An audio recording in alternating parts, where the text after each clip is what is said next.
Sisters and brothers, sow good seeds.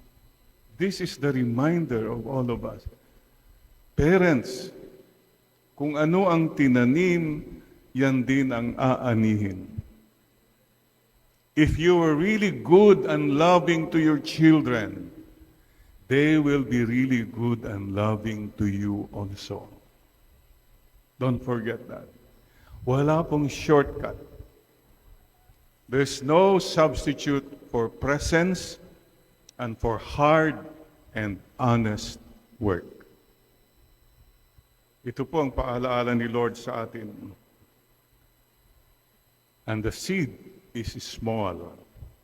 Reminds us of humble beginnings. It's okay. We started small. Pero you grew, you bloomed.